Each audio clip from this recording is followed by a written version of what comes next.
Leçon de l'école du sabbat dimanche 16 avril 2023. Craignez Dieu. Craignez Dieu. Le but du livre de l'Apocalypse pour notre génération est de préparer un peuple prêt pour le retour prochain de Jésus et à s'unir à lui pour transmettre au monde son message des derniers jours.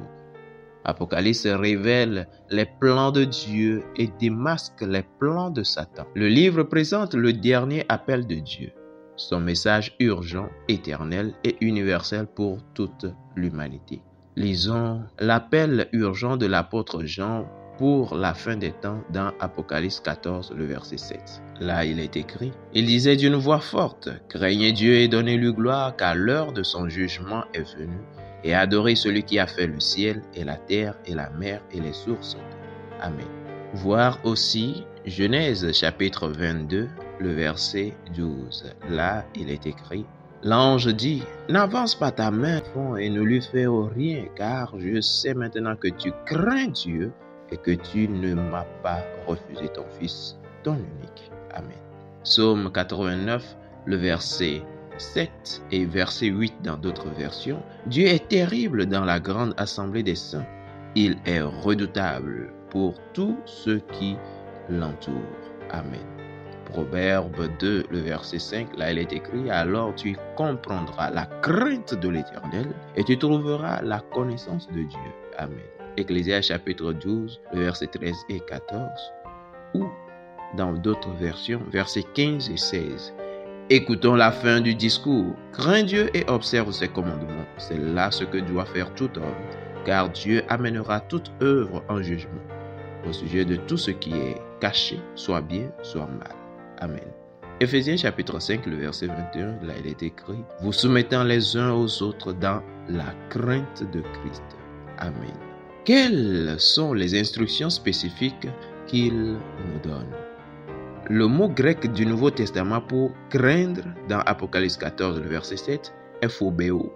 Il est utilisé ici non pas dans le sens d'avoir peur de Dieu, mais dans le sens de la révérence, de l'émerveillement et du respect. Il exprime la pensée d'une loyauté absolue envers Dieu et d'une soumission totale à sa volonté. C'est une attitude d'esprit qui est centrée sur Dieu plutôt que sur soi-même. C'est le contraire de l'attitude de Lucifer dans Ésaïe 14, versets 13 et 14, lorsqu'il dit dans son cœur, « Je monterai au ciel, j'élèverai mon trône au-dessus des étoiles de Dieu, je m'assiérai sur la montagne de l'assemblée, à l'extrémité du septentrion, je monterai sur les sommets des nues, je serai semblable au Très-Haut. » Il s'agit plutôt de l'attitude de Christ qui, bien qu'existant en forme de Dieu, s'est humilié lui-même, se rendant obéissant jusqu'à la mort, même jusqu'à la mort de la croix. Philippiens 2, le verset 6 et 8. L'essence du grand conflit tourne autour de la soumission à Dieu. Lucifer était égocentrique. Il refusait de se soumettre à toute autorité que la sienne. Plutôt que de se soumettre à celui qui est sur le trône, Lucifer voulait gouverner depuis le trône. En termes simples, craindre Dieu, c'est le placer en tête de nos pensées. C'est renoncer à notre égocentrisme et à notre orgueil et mener une vie entièrement consacrée à lui. Et cela doit évidemment être important car ce sont les premiers mots qui sortent de la bouche du premier des trois anges. Nous devons donc y prêter attention. Quelle a été votre propre expérience de la crainte de Dieu? Comment expliqueriez-vous à quelqu'un de manière positive pourquoi la crainte de Dieu est une bonne chose?